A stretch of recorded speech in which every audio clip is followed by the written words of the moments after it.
With temperatures rising and summer heat blasting through Georgia and South Carolina, it's important to learn how to minimize the impact of the higher temps on electric bills and easy ways to save around the house, too. Yeah, so, that's right. So Amanda Arnold, Public Relations and Communications Specialist with Georgia Power, joins us now in the Mix Studios to share more great tips on how to save money in energy in the summer. Hi, good to see Amanda. you. Hi. Good to see you. Thanks for stopping by. So let's just start with the thermostat. So what temperature should it keep them, and do you recommend using fans to keep you feeling cooler? Yes, so we do recommend keeping the thermostat on 78 degrees. And I know that does sound a little bit warm, but we do recommend using your ceiling fans. And every degree that you can kind of keep that thermostat the same can really help you save on your energy bill.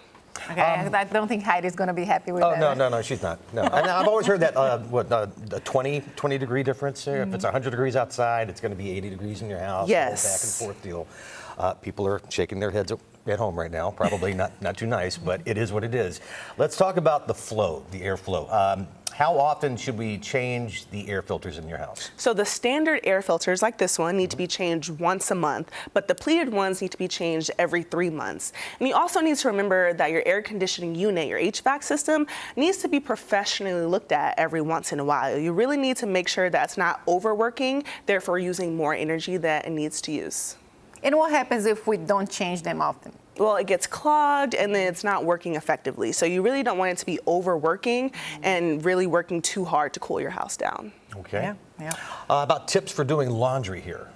So that laundry room can get pretty hot sometimes. Yes, so heat producing appliances like your washer, your dryer, your dishwasher, we really recommend trying not to use them between 2 and 7 p.m. That's your peak hours of sunlight.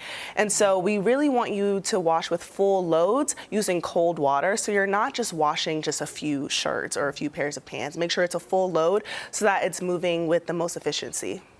Okay, let's talk now about the kitchen, because it also plays a factor with the temperature inside their house, correct? Yes. So when you're cooking, using your oven, using your microwave, using your stove, a lot of heat is being produced and it can get really hot in there. So use this time, use the season to get outside, use your grill, use your Blackstone, really use that time to get outside with your family, because that heat needs to stay outside and not inside where your family is. Right. We have an issue with this actually in my upstairs room, because it's not all of the windows have curtains or blinds. Yes. Talk to us about the importance of those. So obviously direct sunlight brings heat into the home. So when you're not home, make sure those curtains or blinds are closed. And also go around your home, seal off the small gaps. Make sure there's no heat coming in that you may not even realize. And also go throughout your attic and make sure your insulation is really, really, really sealed off, because you may not even realize heat is coming down from your attic and just dispersing heat throughout the home.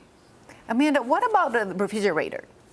Your refrigerator. So it's really easy to cool items in your refrigerator when it's really full. So it's hard to cool off a really empty refrigerator. So maybe try to keep it a little bit fuller when it's really hot outside. Okay, and I've heard this before, phantom energy.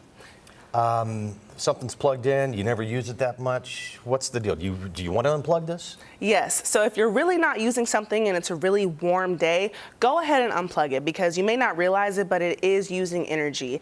And this is also the time of year where you want to make sure that you're using the correct energy efficient appliances. So maybe switch out your thermostat for a smart thermostat or like LED light bulbs, and really make sure that you're not just using energy where it's not needed.